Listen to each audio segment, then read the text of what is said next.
بسم اللہ الرحمن الرحیم نحمدہ ونصلی علی رسولہ الکریم اما بعد باب فی الجنوب یدخل المسجد هل یجوز ذلک ام لا؟ جنبے آدمی مسجد میں داخل ہوتا ہے، آیا جنبے کے لیے مسجد میں دخول جائز ہیں یا ناجائز ہیں؟ تو اس سلسلے میں اس باب کو امام ابو داؤد رحمہ اللہ نے قائم فرمایا ہے۔ اس مسئلے میں علماء کرام کا اختلاف ہے۔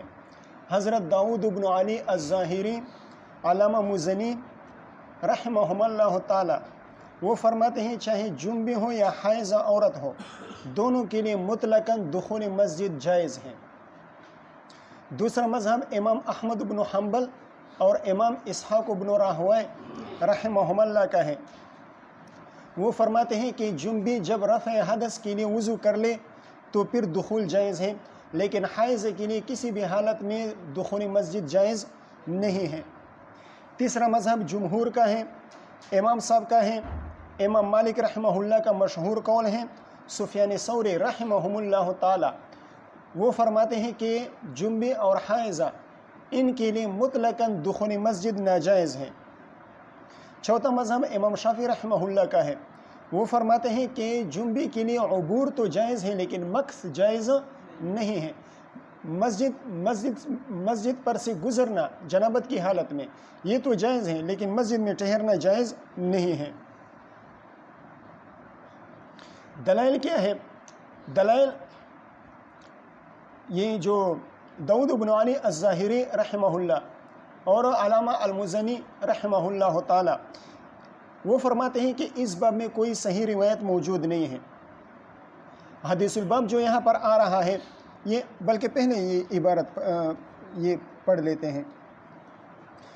بسند المتصل منا الى الامام ابی داؤد سلیمان بن الاشعث السجستانی رحمہ اللہ تعالی ومتعنا بعلومه وبرکاتہ انہ قال حدثنا مسدد قال حدثنا عبد الواحد بن زیاد قال حدثنا افلت بن خلیفۃ قال حدثتنی جسرۃ بن دجاجۃ حدثتنی جسرۃ بن دجاجۃ، اس طرح بھی آیا ہے۔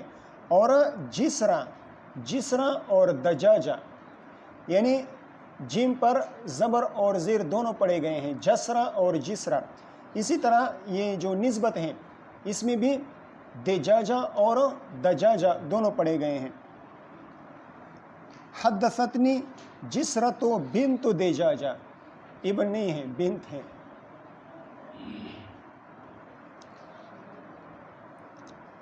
قال حدثتنی جسرۃ بنت دجاجہ یا جسرۃ بنت دجاجہ، جیم پر زبر اور زیر دونوں آئے ہیں۔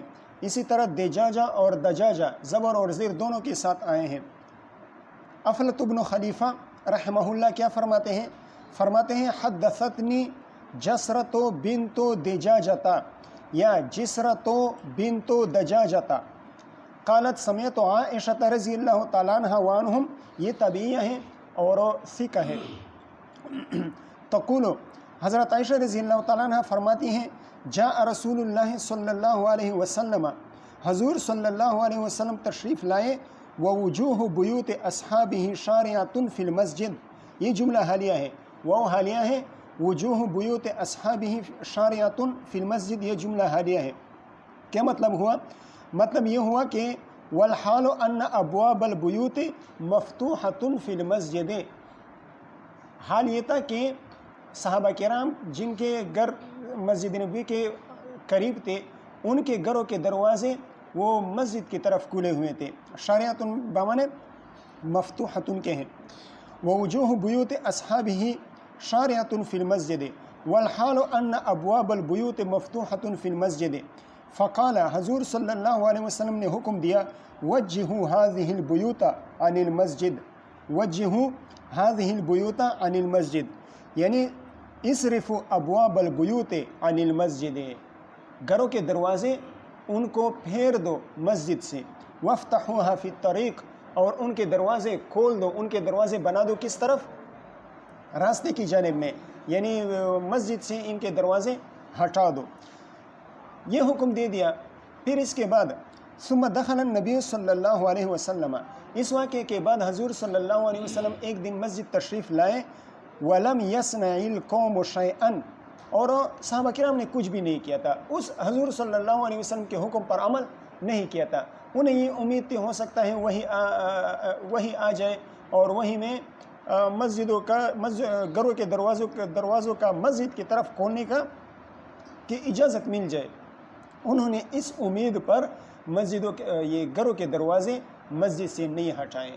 ٹھیک ہے، کس امید پر؟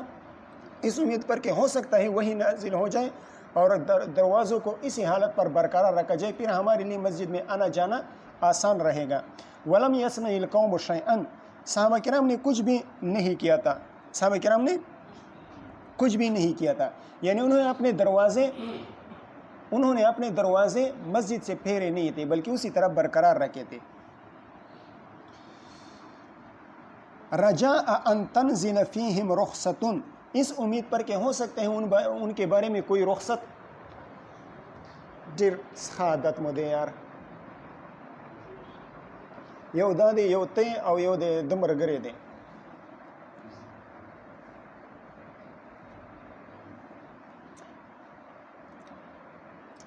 جماعت کے چھو پکے بندے کا نلس پکی با بند کی عام خبرہ کہوں تاسو ہما جماعت کے نہیں کتلی کا نا عام خبرہ کہوں چھے کلاوی لس کلاوی شی وہ چھے بندی ہے کنا بیون شی بندوی چھے جماعت نوزی کنا پکی بدا سی پریدی دا سدا کنا ٹھونی جماعتوں کے بدا سی بھی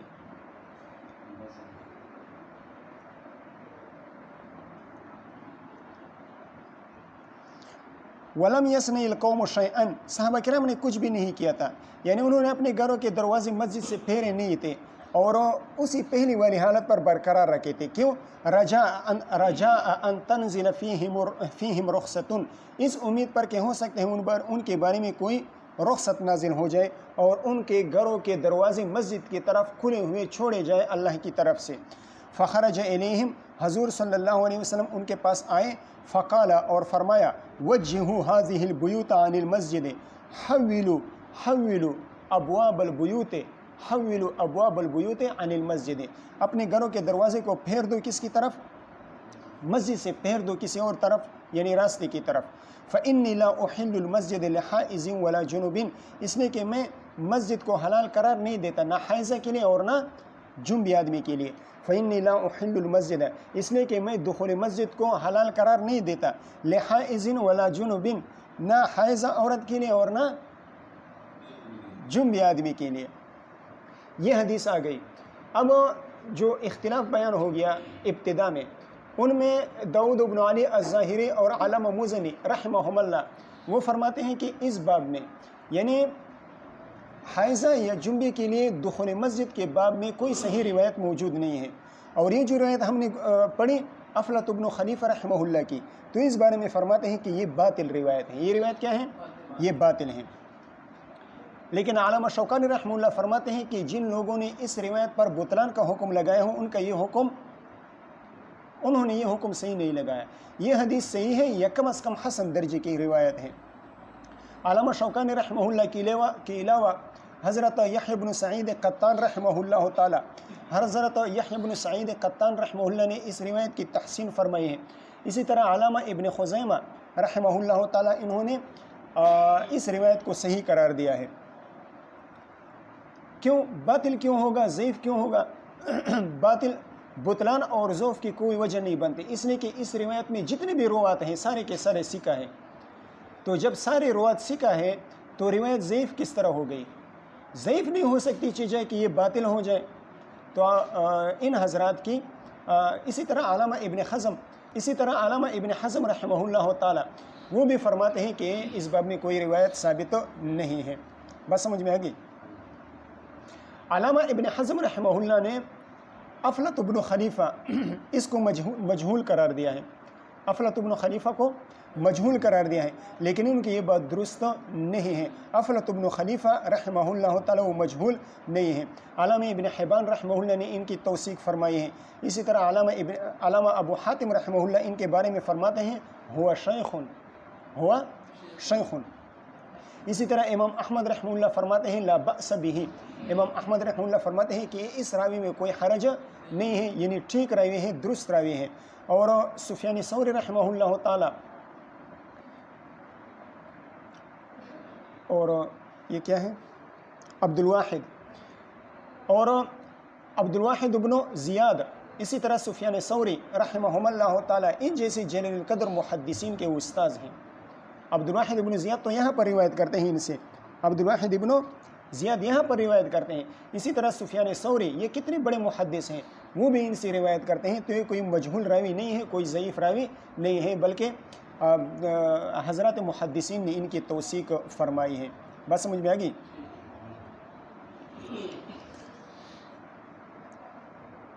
یہ کن کی دلیل، یہ کن کی بات ہو گئی؟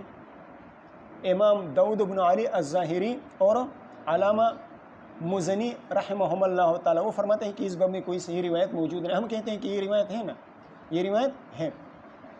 دوسرا مذہب بیان ہوا تھا امام احمد اور امام اسحاق رحمہم اللہ کا، وہ فرماتے ہیں کہ حضرات صحابہ کرام رضی اللہ تعالیٰ عنہم اجمعین سے مروی ہیں کہ وہ جنابت کی حالت میں وضو کر کے مسجد میں بیٹھا کرتے تھے۔ انہیں جنابت لاحق ہو جاتی تھی، پھر وضو فرما لیتے تھے، وضو کے بعد وہ پھر مسجد میں بیٹھا کرتے تھے۔ یہ روایت کہ صحابہ کرام کو جنابت لاحق ہوتی تھی، پھر وہ وضو فرماتے تھے اور مسجد میں بیٹھا کرتے تھے، اس روایت میں ایک راوی ہے، اس روایت کی سند میں ایک راوی ہے حضرت ہشام بن سعد۔ اس ہشام بن سعد رحمہ اللہ کے بارے میں یحییٰ بن سعید قطان، یعنی یحییٰ بن معین اور امام احمد اور امام نسائی رحمہم اللہ تعالی، انہوں نے اس راوی کو ضعیف قرار دیا ہے۔ تو جب اس جیسے ائمۃ الجرح والتعدیل نے ان کو ضعیف قرار دیا ہے تو ان کی روایت سے استدلال نہیں کیا جا سکتا۔ امام شافعی رحمہ اللہ کا کیا مذہب تھا کہ اگر جنبی وہ اس کے لیے عبور جائز ہے، مرور جائز ہے، لیکن مکث جائز نہیں ہے۔ ان کی دلیل عابری سبیل سے ہے۔ یا ایھا الذین آمنوا لا تقربوا الصلاۃ وانتم سکارى حتى تعلموا ما تقولون ولا جرما الا عابری سبیل، اس عابری سبیل سے انہوں نے استدلال کیا ہے۔ وہ کہتے ہیں کہ عبور موضع صلاۃ میں ہوتا ہے، صلاۃ میں عبور نہیں ہوتا۔ تو یہاں پر لا تقربوا الصلاۃ، یہاں پر یہ ممانعت جو ہے نا، یہ نماز کے قریب جانے سے ممانعت نہیں ہے۔ یہاں پر جو ممانعت وارد ہوئے ہیں یہ نماز کے قریب جانے سے ممانعت نہیں ہے، بلکہ نماز کی جگہوں میں جانے سے، نماز کی جگہوں کے قریب جانے سے ممانعت ہے۔ یعنی نماز کے موضع صلاۃ کے قریب نہ جاؤ، اور موضع صلاۃ کیا ہوتا ہے؟ مسجد۔ پھر بعد میں استثناء ہوئی ہے الا عابری سبیل، تو یہ استثناء بھی موضع صلاۃ میں سے ہوگا۔ تو مطلب یہ ہے کہ آپ نشے کی حالت میں، جنابت کی حالت میں نماز کی جگہوں کے قریب نہ جاؤ، یعنی نماز کی جگہوں میں نہ جاؤ۔ ہاں البتہ اگر گزر نہ ہو، مرور ہو، عبور ہو، تو پھر جائز ہے۔ مرور اور عبور ہو تو پھر کیا ہوگا؟ پھر جائز ہوگا۔ ہم کہتے ہیں کہ اس صورت میں مضاف محذوف ماننا پڑے گا۔ لا تقربوا الصلاۃ، یعنی لا تقربوا موضع الصلاۃ یا لا تقربوا مواضع الصلاۃ، اس میں مضاف محذوف ماننا پڑتا ہے۔ اور ہماری جو تفسیر ہے کہ صلاۃ سے صلاۃ ہی مراد ہے، وہ مضاف ماننے سے سالم ہے، اس میں مضاف ماننے کی ضرورت نہیں ہے۔ تو یہاں پر صلاۃ سے مراد موضع صلاۃ نہیں ہے، بلکہ صلاۃ سے مراد صلاۃ ہی ہے۔ ٹھیک ہے، بات سمجھ میں آ گئی؟ تو مطلب یہ ہے کہ، اور عابری سبیل اس کا پھر کیا مطلب ہو جائے گا؟ عابری سبیل کا مطلب یہ ہو جائے گا کہ اگر مسافر ہو اور وہ تیمم کر لے تو پھر وہ مسجد میں جا سکتا ہے، لیکن کب تیمم کر لے؟ عدم وجدان ماء کی صورت میں، پانی موجود نہیں ہے، مسافر ہے، تو پھر وہ تیمم کر لے اور مسجد میں داخل ہو جائے۔ تو یہ اس استثناء الا عابری سبیل، یہ استثناء مسافر کے بارے میں ہے کہ مسافر کو جنابت لاحق ہو گئی، پانی نہیں ہے، تو وہ تیمم کر کے مسجد میں پھر آ سکتا ہے۔ ٹھیک ہے، 3 مذاہب ہو گئے، 3 مذاہب کے دلائل ہو گئے۔ اب جمہور کی دلیل، امام مالک اور حضرت سفیان ثوری رحمہم اللہ تعالی، ان کی دلیل یہ روایت ہے۔ یہ روایت مطلق ہے، اس میں عبور اور مکس، مرور اور مکس کی کوئی تفصیل موجود نہیں ہے، بلکہ مطلقاً اس سے ممانعت آئی ہے۔ اور یہ امام شافعی رحمہ اللہ کے خلاف دلیل بھی بن سکتی ہیں۔ وہ عبور یعنی مرور کو کی اجازت دیتے ہیں، عبور کی اجازت دیتے ہیں۔ ہم کہتے ہیں کہ دیکھیں اس روایت میں مرور اور عبور کی کوئی قید موجود نہیں ہے۔ بات سمجھ میں آ گئی؟ بات ختم ہو گئی۔ اب دیکھیں، قال ابو داؤد هو فلیتن العامری، هو فلیتن العامری، هو ضمیر کا مرجع افلت بن خلیفہ ہے۔ فرماتے ہیں کہ افلت بن خلیفہ، ان کو فلیت عامری بھی کہا جاتا ہے، یعنی افلت کے دو نام ہیں، ایک افلت بن خلیفہ اور دوسرے فلیت بن خلیفہ۔ روایت ختم ہو گئی۔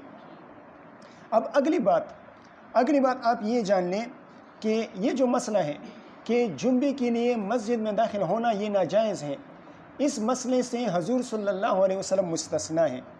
اسی طرح حضرت علی رضی اللہ عنہ بھی اس مسئلے سے مستثنیٰ ہے۔ حضرت علی رضی اللہ عنہ جنابت کی حالت میں مسجد جا سکتے ہیں، حضور صلی اللہ علیہ وسلم جنابت کی حالت میں مسجد جا سکتے ہیں۔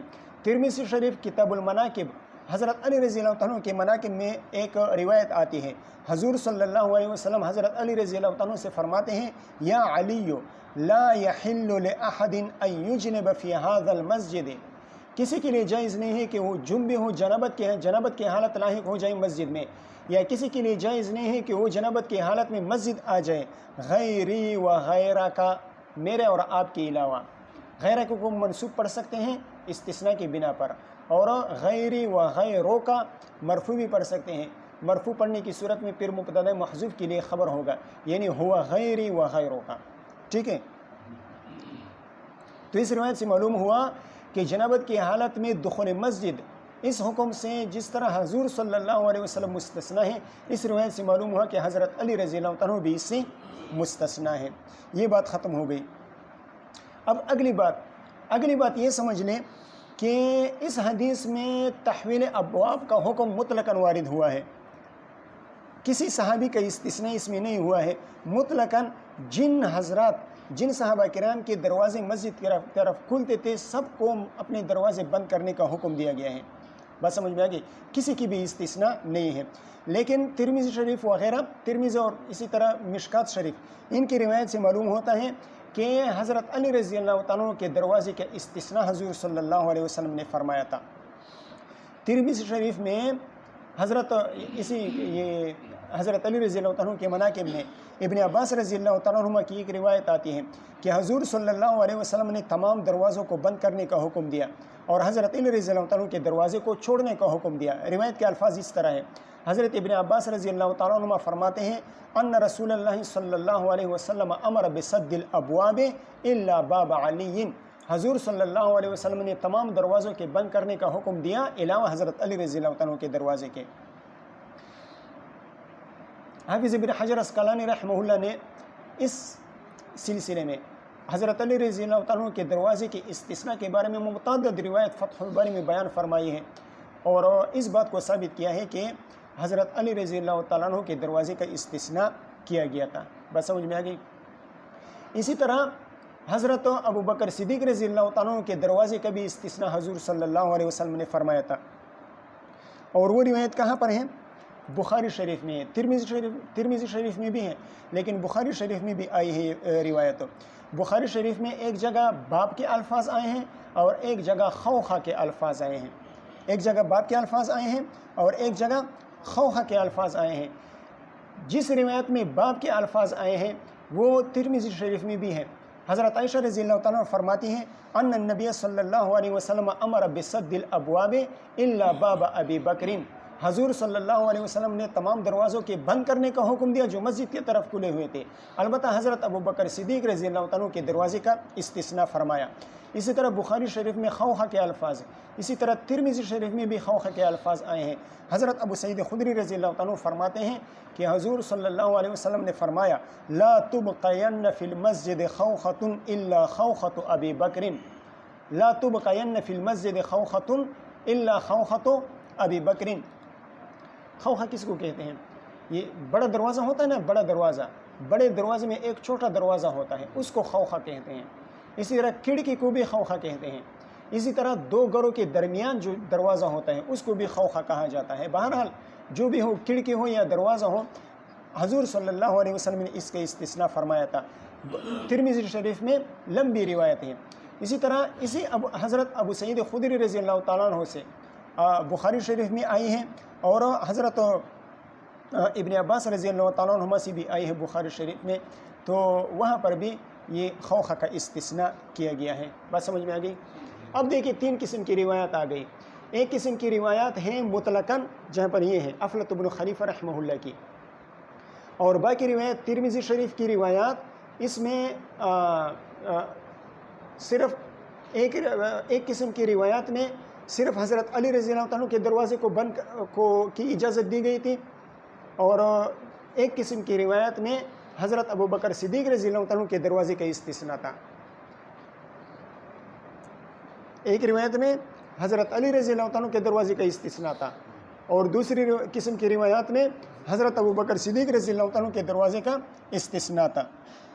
اب بظاہر تعارض آ گیا، تو اس تعارض کو کس طرح دفع کیا جائے گا، اس تعارض کو کس طرح رفع کیا جائے گا، اور دونوں احادیث کے درمیان جمع اور تطبیق کس طرح لائی جائے گی؟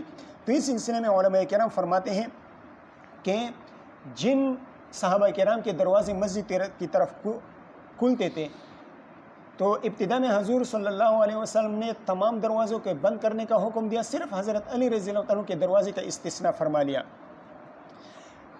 اور پھر بعد میں اس استثناء کے بعد کسی اور موقع پر حضور صلی اللہ علیہ وسلم نے نہیں، اس طرح نہیں، جمع اور تطبیق اس طرح ہوگی کہ ابتدا میں حضور صلی اللہ علیہ وسلم نے تمام صحابہ کرام کے دروازے بند کرنے کا حکم دیا تھا۔ بات سمجھ میں آ گئی؟ صرف حضرت علی رضی اللہ عنہ کے دروازے کا استثناء فرما لیا، تو تمام صحابہ کرام نے دروازے تو بند کر دیے لیکن کھڑکیاں کھولے رکھی، مسجد کی طرف ان کی کھڑکیاں تھی گھروں کی، تو انہیں کھولے رکھا۔ تو حضور صلی اللہ علیہ وسلم نے بعد میں کھڑکیوں کے بند کرنے کا بھی حکم دے دیا، اور حضرت ابو بکر صدیق رضی اللہ عنہ کی کھڑکی کا استثناء فرما لیا۔ بس سمجھ میں آ گئی؟ تو اس طرح دونوں قسم کی روایت میں تطبیق آ جائے گی۔ کس طرح کہا؟ پہلے تمام دروازوں کے بند کرنے کا حکم فرمایا، صحابہ کرام نے دروازے تو حضرت علی رضی اللہ عنہ کے دروازے کا استثناء فرما لیا، تو صحابہ کرام نے دروازے تو بند کر لیے لیکن کھڑکیاں کھلی رکھی، تو بعد میں حضور صلی اللہ علیہ وسلم نے کھڑکیوں کی بھی بند کرنے کا حکم دے دیا، اور کھڑکیوں میں پھر حضرت ابو بکر صدیق رضی اللہ عنہ کی کھڑکی کا استثناء فرما لیا۔